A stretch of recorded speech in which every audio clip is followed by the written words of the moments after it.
Today on Face the Nation, the Middle East war grows wider and even more dangerous. What is American policy for the region? The Israeli battle against the terrorist group Hezbollah moved into the 12th day as Israeli warplanes continued this morning to pound Lebanon and guerrillas fired rockets into northern Israel. Secretary of State Rice will leave for the region today. Will Syria stay out of the conflict and move away from supporting Hezbollah or take the other tack and confront Israel? We'll ask the Syrian ambassador to the United States, Imad Mustafa. How long will Israel maintain the current attack? We'll ask the Israeli ambassador to the United States, Daniel Ayalon. Then we'll talk about the wider implications of this crisis on the whole region with Washington Post writer David Ignatius. I'll have a final word on looking for a little relief from all the bad news in the newspaper, of all places. But first, back to the Middle East on Face the Nation.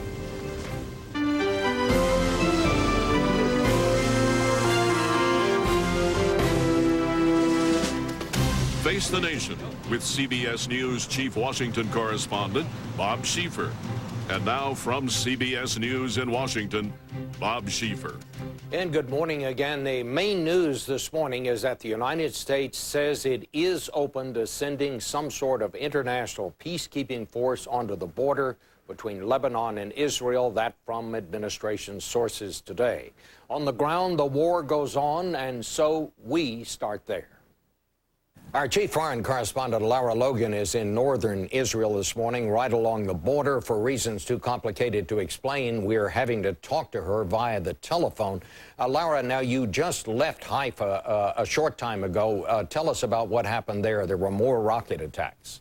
Well, the air raid sirens went, and then I counted one after another, 13 big explosions. We went to the scene of one of those, and what is interesting to see is that Hezbollah are coming closer and closer to Haifa's oil refinery. That's the most important strategic target in this city.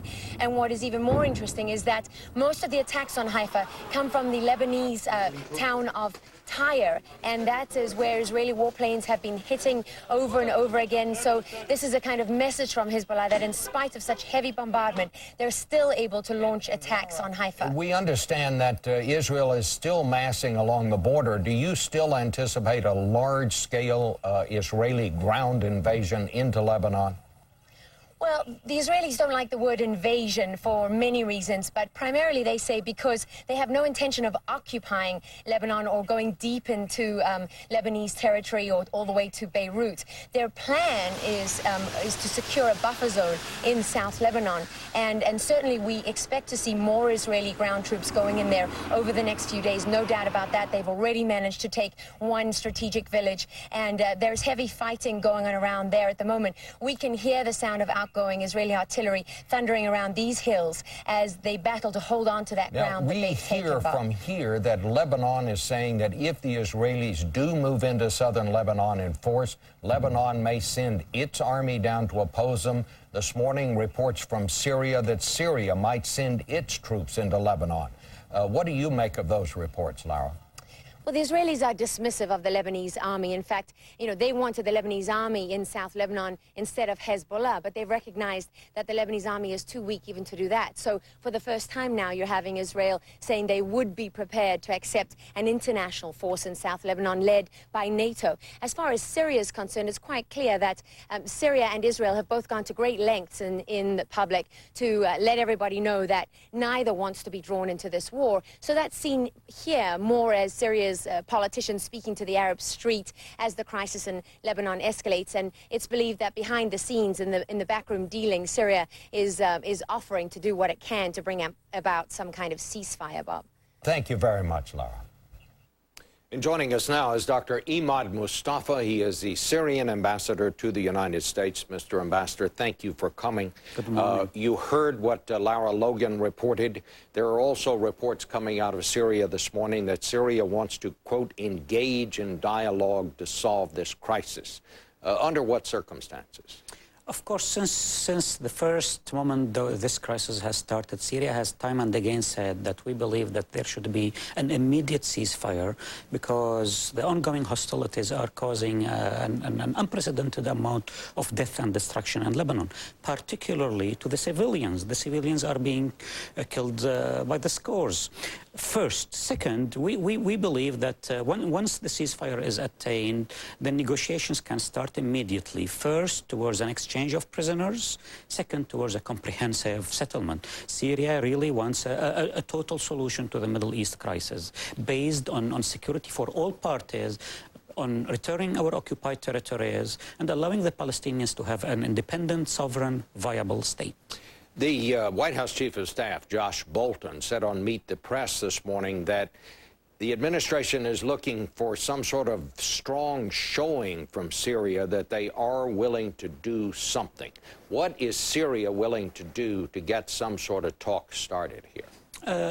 I think Syria is a major player in the Middle East, and if you remember in the past 30 years, whenever there was a crisis, past U.S. administrations would immediately engage with Syria, and we would usually play a constructive, positive role towards alleviating some tension or reaching a settlement or a compromise. This administration has the unique position of not talking to Syria, which was not the case in the past 30 years. If you remember, every U.S. president, starting with Richard Nixon, ending with Bill Clinton, did actually visit Damascus. And add to this the numerous visits of secretaries of states, and you will see the difference between past administrations and this administration in how to engage or not to engage with countries in the Middle East.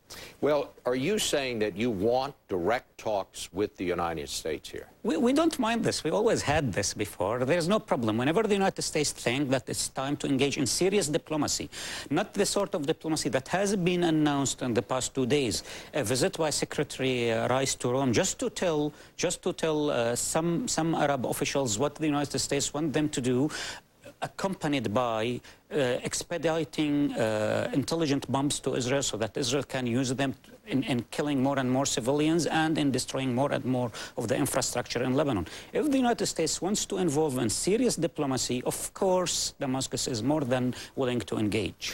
Here's what President Bush said yesterday. He said, for many years, Syria has been a primary sponsor of Hezbollah, and it has helped provide Hezbollah with Iranian-made weapons. Your response to that? Our response to that is the U.S. policy towards the Middle East has been totally hijacked by Israeli policies in the Middle East. Whoever dares to oppose the Israeli occupation and annexation policies in the Middle East immediately gets labeled as a terrorist and gets discredited. I think this is detrimental to the U.S. national interests. The Arabs are not the enemies of the United States. The United States should not be flagrantly one-sided in this conflict. But you don't deny that you have been sponsoring Hezbollah and that you have furnished weapons to them. We don't furnish weapons to Hezbollah because we do not produce weapons in Syria. We support Hezbollah because Hezbollah is a national liberation movement. Everybody should understand that the issue in the Middle East, the true issue, is the ongoing Israeli occupation of our territories. Syria has time and again invited Israel to engage in peace talks with us and with the Lebanese and with the Palestinians, leading to a comprehensive peace settlement. Well, Israel has flatly rejected this. Well, was Hezbollah right to kidnap those Israeli soldiers? Because that's what started all of this. When you say that's what started all of this, it's like the history of the conflict in the Middle East started 10 days ago. The amazing thing is that the American public opinion probably doesn't even know that while Hezbollah has captured and imprisoned 2 Israeli military soldiers, Israel holds 9,500 Arab civilian prisoners, some of them women and children. And the moment Hezbollah took those 2 soldiers, immediately Hezbollah offered Israel an exchange of prisoners, particularly starting with the women and children illegally imprisoned by Israel. Let me ask you this. There are reports out of Damascus Damascus this morning that if the Israelis do launch a massive land invasion into Lebanon, as you heard Lara Logan report, that Syria may send its troops into Lebanon. Is that...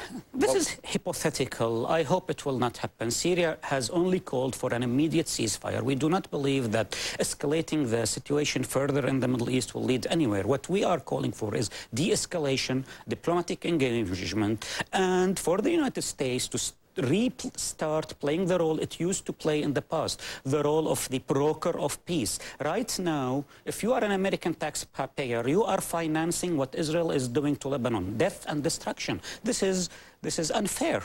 All right, we'll leave it there. Mr. Ambassador, thank you. Thank you. Now, we taped that interview just a few minutes ago. Now with us live is the Israeli ambassador, Daniel Ayalon. Mr. Ambassador, thank you for coming. Well, I must ask your response. The Syrians say they want a ceasefire. Well, if they want a ceasefire, they would just bring about the safe release unconditionally of our 2 kidnapped soldiers, which are hostages. And they would bring about stopping all the shelling of Hezbollah. And they would stop shipping all these armaments to Hezbollah, including Syrian-manufactured 220 millimeters rockets, which are really a terror weapon because they have warheads which specifically is designed to kill civilians with ball bearings and sharpeners. This weapon is not good. It's not effective against military, only against civilians. This is what they're using. Well, you just heard the Syrian ambassador say, number one, we don't furnish weapons to Hezbollah, and number two, we don't help them get weapons. He said we don't make weapons. Well, we have now the unfortunate evidence as it's rained over our cities and towns, killing scores of Israeli civilians as well. And so we have the evidence with the serial numbers, all the manufacturing in Syria and also in Iran. Mr. Ambassador, how much longer will Israel keep up this attack? Well, we are not sitting with a time watch, Bob, and it's not a matter of timing. It's a matter of getting the results. And the results should be taking Lebanon and giving it back to the Lebanese, neutralizing Hezbollah as a terror fighting force, and also bring about the conditions which will be solid for a new political structure in Lebanon, which would really help the entire Middle East. We cannot have Hezbollah hold hostage the Lebanese people, Israelis, and the entire region. And well, as he was leaving out in the corridor here, the Syrian ambassador said to me that you have not stopped Hezbollah at this point, really haven't hurt them much in their ability to respond. Do you think you have damaged this, group as yet, and how much longer do you think it will be before you have basically destroyed them? And I guess that's what you're aiming to do. Yes, absolutely. We have dealt a real blow to the Hezbollah. There are a few hundreds Hezbollah terrorists who are dead, killed. A lot of the arsenal is gone, basically the long range, and here we see Iran and Syria supplying them with long range 200 miles missiles, which is very, very irresponsible. We have to understand the Hezbollah, the first time in history that we see a terror organization with state-like capabilities, with strategic weapons and strategic capabilities. So it's not easy, but it's high time to take them out, and we're going to do it, and I think we're making a lot of inroads, and in a few days you will see a totally different situation. The United States is sort of sending out signals, as it were, that it is now ready to talk about putting an international force in there along the border between Israel and Lebanon. Would Israel favor that? I believe so. We will certainly not rule it out. We would like to see an effective force which has some capabilities to defend itself and also to bring law and order. We have had this very, very miserable example of UNIFIL, which was not able to stop the Hezbollah on the contrary. Well, Mr. Ambassador, do you think it's going to take another week to have Hezbollah where you want them? Is it going to take 2 weeks? I mean, you're having an enormous number of civilian casualties here, and some people believe that it might, in fact, cause the Lebanese government to collapse. I'm sure that's not what Israel wants. Not at all, not at all. And I believe, I cannot tell you if it will be a week or 2 weeks, but we are making progress. And what is important to remember here is that with the Hezbollah, we are targeting only Hezbollah. We are not targeting civilians as they do with our towns in Kiryat Shmona or Tiberias or Haifa. But what is the problem, Bob? There are no Hezbollah camps per se. They're not having Hezbollah positions or stations just out in the field. Specifically, they locate them in heavily populated areas, which makes us work much slower, because what we're trying to do is separate the civilians with the terrorists. We send them messages, throwing leaflets to pre-warn them, also at the expense of compromising our missions, because the Hezbollah also gets the pre-warning. So it's not going to be a very quick fix war, but we're being very effective, and I believe that at the end we will see a situation whereby Lebanon and the Lebanese army will be once and for all stronger than the Hezbollah, and will be able to take Lebanon and its sovereignty back to the government. Is Israel going to move into Lebanon in force, Mr. Ambassador? No. Ground? No, what we're doing now in southern Lebanon is really mop-up operations against these fortifications of the Hezbollah, which was right smack dab against our borders, allowing them to kidnap our soldiers and to attack us. So we're trying to throw them, repel them out of the borders. You will not see divisional columns pouring into Lebanon. It's going to be in and out operations, and we're not going to stay in Lebanon, not at all. All right. Thank you very much, Mr. Ambassador. We'll be back to talk to David Ignatius of the Washington Post in just a moment.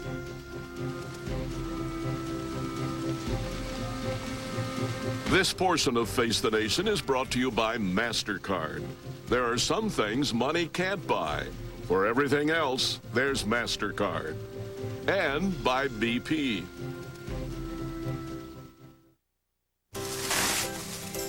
Ergonomic desk chairs? I watch their backs. $650. Office pet? Slush watchdog. $100. Laptops instead of desktops? Big ideas don't only come between 9 and 5. $999 each. Running your business your way. No questions asked. Nice. Priceless. MasterCard Business Card even lets you choose your payment date because you're the boss. What do you think cars will be running on in the future? Grass, leaves, trees, garbage. Hydrogen fuel cells. Give me that solar car, I'm there. We need to really be conscious of what we're putting into our cars, just like we put into our bodies, and we need to make that shift that, well, what we're doing is really messing things up. We need to make that change.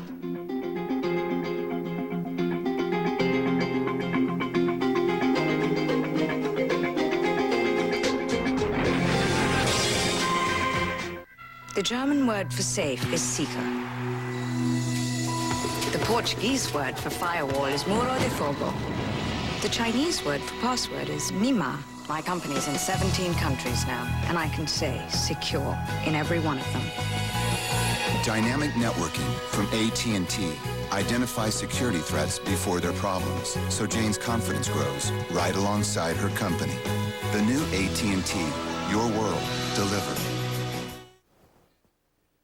And we're joined now by David Ignatius, who is a columnist for the Washington Post and someone who has followed this story for years. David, I ask you to just simply listen to these two ambassadors this morning and tell us what you make of what they said. Well, first, the Syrian ambassador was telling us that Syria would love for the United States to come to talk to Syria or to be involved in this diplomacy. But when you asked him what specifically would Syria be prepared to offer, he was very careful. Didn't really give a good answer. That tracks what I'm hearing from State Department officials who say, yes, they are getting indirect messages that Syria would like to be part of this process. But when you boil down the message, it's just come talk to us.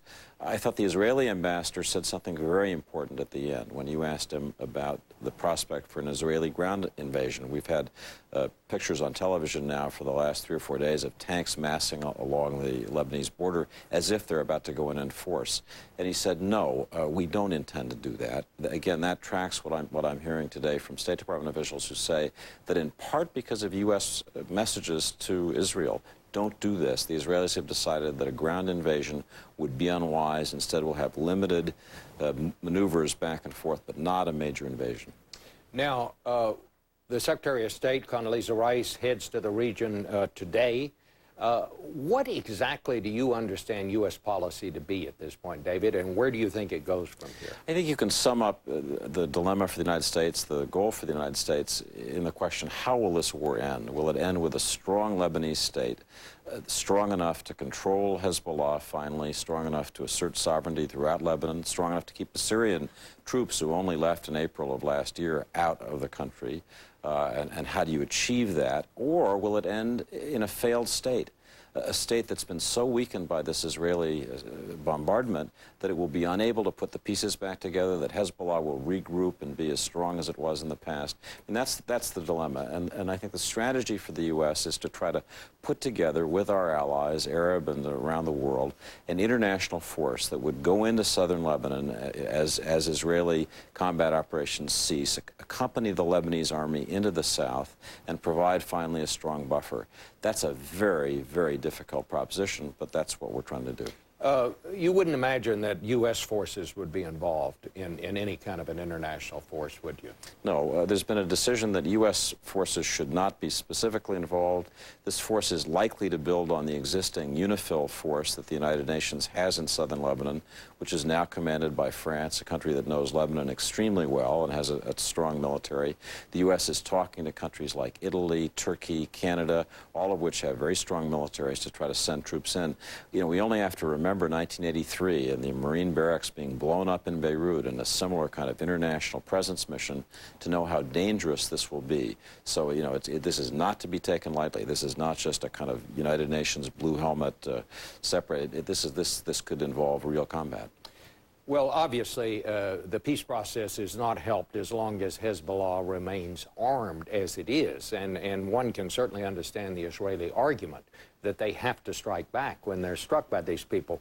But with these, the targeting as it is, and with so many civilians getting killed, it seems to me that the fine line here that the United States has to walk is somehow keep this Lebanese government from collapsing because of that, at the same time trying to reduce the power of Hezbollah. That's a tall order. I think you state the problem succinctly. How can we remain friends with both Israel, our close strategic ally in the Middle East, and with Lebanon, a Lebanese government that we helped put in place? There's a worry that as this war continues, as the destruction in Lebanon increases, as the deaths of civilians increase, the ability of the Lebanese government to function, to put things back together may be demolished in the process. So the U.S. is really worried about how to help the government of Fouad Siniora, the Lebanese prime minister, survive and come out of this strong enough to do what everybody wants. Well, what about these two reports? Lebanon is saying that if Israel does come across the border in force on the ground, that they'll send Lebanese troops to oppose them. Obviously, that's something that we don't want to see happen. And you now have Syria this morning saying, well, if those troops should somehow threaten Syria, they're prepared to enter the war. Do you think either of those things are going to happen? I don't think there's significant military threats to Israel, but I think they are politically important. There is a danger now that the Lebanese army will just splinter, that it will be unable to perform the function that we would like it to in the south as this kind of buffer because it's been riven by sectarian disputes. Most of the soldiers, the conscripts in that army are Shiites, and so they're watching this with some difficulty. Syria really isn't in a position today to launch a war against Israel. Everybody knows that. But I do think that in what Ambassador Ayalon said here on your program and in what I'm hearing from U.S. officials, there is a recognition that it would be unwise for Israel to launch a major invasion. All right. Thank you very much, David. And I'll be back with the final word in just a minute.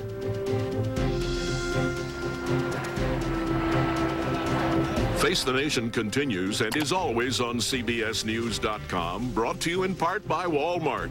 Walmart and Sam's Club pharmacies accept all Medicare prescription drug plans and at the Walmart price. You get a great value for your prescription dollars.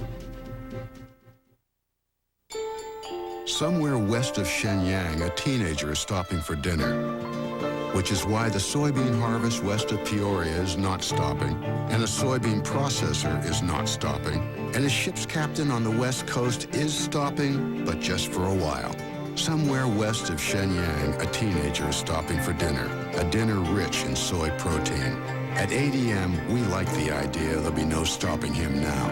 ADM, resourceful by nature.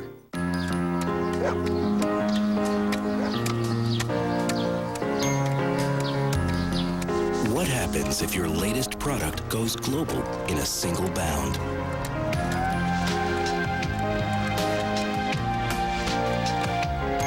Because we consider what might change tomorrow, our customers can feel more relaxed about what might happen today. Zurich, because change happens.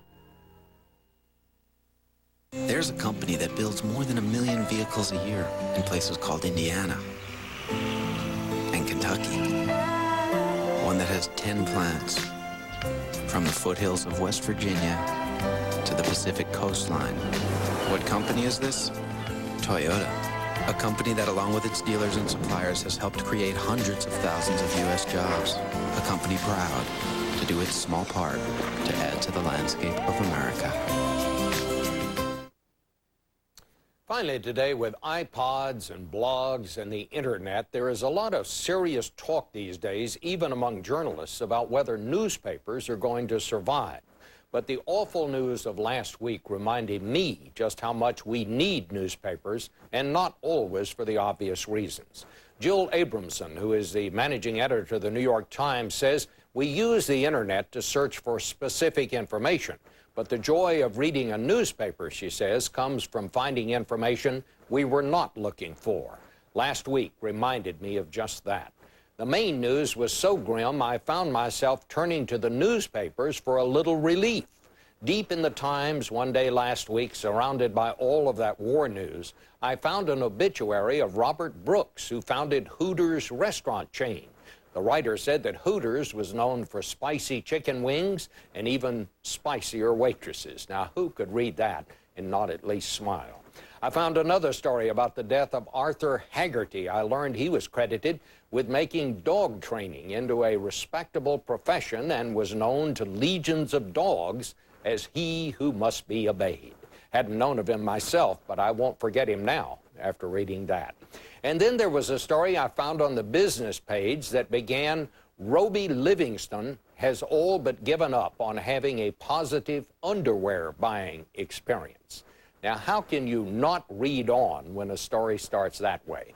Maybe it's just me, but I was in a better humor after reading those stories. Of course, it didn't last long as the day wore on and the rest of the news rolled in. That's it for us. We'll see you next week right here on Face the Nation.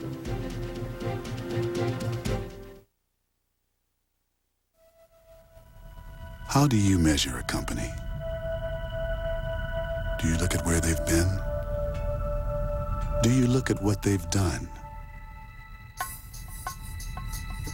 At Citgo, we're not resting on our past. We're looking forward to the future. Providing steady, secure access to the largest liquid reserves in the Western Hemisphere, today and for generations to come. Pure Dell. It's an uncomplicated approach to unbridled growth. From Unix migration to server consolidation, you can expand seamlessly for a faster return on your IT dollar. And it all runs on new Dell PowerEdge servers featuring the reliability of dual-core Intel Xeon processors. So your enterprise doesn't simply survive, it thrives. That's the direct path to success. That's pure Dell.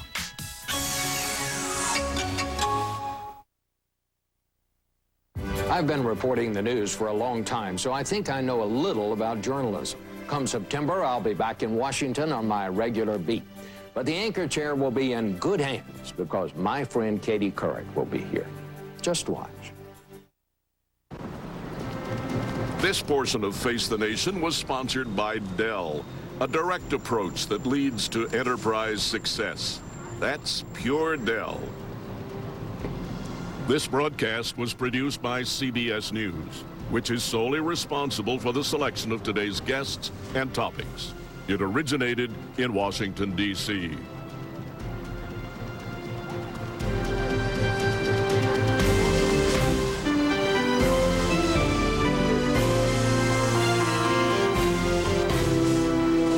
Experience CBS News. This week, divorce, it can hit like a ton of bricks, then make you mad. Finally, the weight is lifted, but what to do now? How to recover from happily hitched to suddenly single on The Early Show. Don't miss Cold Case tonight on CBS, America's most watched network. I'm Ben Westland, independent candidate for governor. Are you tired of politics as usual? Declare your independence by putting me on the fall ballot for governor. As an independent, I will bring together people from both parties to solve Oregon's problems. But first, I need your support to earn my place on the ballot. Go to benwestland.com or visit one of my regional offices and sign my petition today. Together, we can put people before politics. How much should you tell the boss? Monday, 5 to 7 a.m. When you want a Honda, there's nothing left to ponder. See the dealer, folks are so fond of. For a great deal on your Honda, take it. Get the lowest prices of the year right now. Plus our exclusive 100,000-mile warranty. So when you want a Honda, there's nothing left to ponder. See the dealer, folks are fond of. For a great deal on your Honda. Oliver Stone answers World Trade Center critics. Next Extra.